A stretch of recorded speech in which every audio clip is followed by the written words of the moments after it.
We'd actually got out alive. We were somewhere deep in the countryside. There was a homely-looking cottage. The old couple who lived there were both wearing black and white. Our red clothes stood out a mile, and we worried they'd turn us in. But they brought us indoors. They showed us to their attic and gave us a meal. But we couldn't help thinking about her grandpa at home. He wasn't safe and warm at that moment. The next day, the old couple were concerned as they waved us off. We were returning to the city for her grandpa, facing almost certain death.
Her grandfather was gone forever, and we were alone, underground, hiding away from the horrible noises above.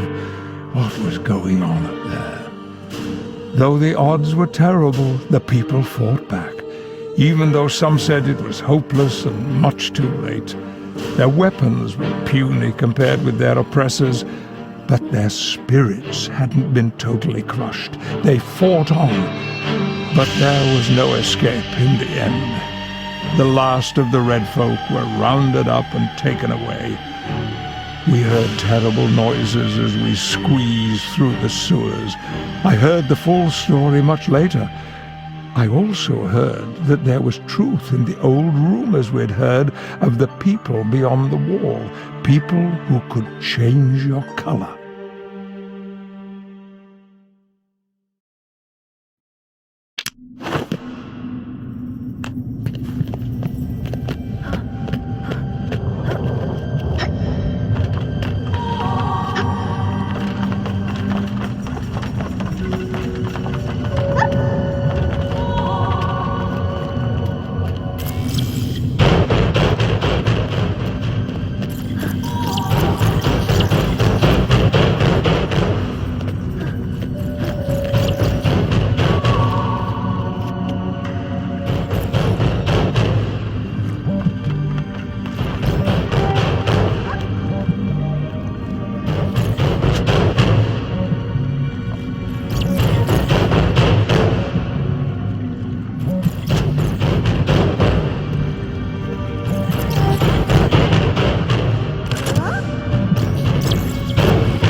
Mama. Oh. Mama. We found the little girl and she told us her tale. She used to live in the orphanage where Janusz was in charge, and he had stayed right there with the kids as he had promised. When the robots came to take them away, he refused to leave their side. He held their hands as they all stood together. Then the robot guards led them all away. Even though the resistance could have saved Janusz, even though he could have escaped, he kept his promise. And he went along with the children into the flying train.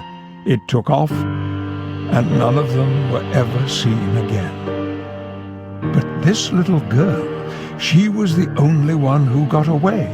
And now she was talking about a couple on the other side of the wall. Somehow she knew that if she could get to them, they would adopt her and perhaps change her color. Then she would be safe.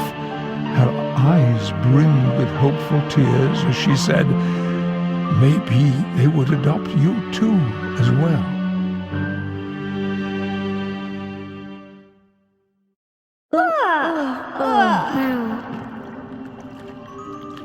Mama. Mama.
The couple were keen to make my friend part of their lives. I was so glad for her.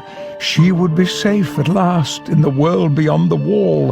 But there was only room for one child. So it was time for the two of us to part. We had come through so much together. She took out the photograph of the two of us, the one that had been taken on the last day before the invasion. She tore it in two, so we'd both have half, to remind us of each other. Then she went away, and I never saw her again. After that, I had many more adventures, of course, but that is all a story for another time, perhaps. And maybe one day, I told the girl in my bookstore, you will hear it, my dear. She was looking at me, thunderstruck. I've heard that story before, she said, about the girl and the boy and the photograph from my grandma. Downstairs, the shop doorbell rang.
There was some kind of magic at work, perhaps.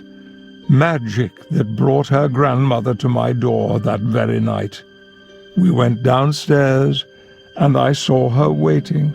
At first, I froze. The girl pushed me closer, and then I recognized my friend. We hugged, and all that time simply dropped away. After all the adventures and the changes that everyone must face, we were the same two kids all over again.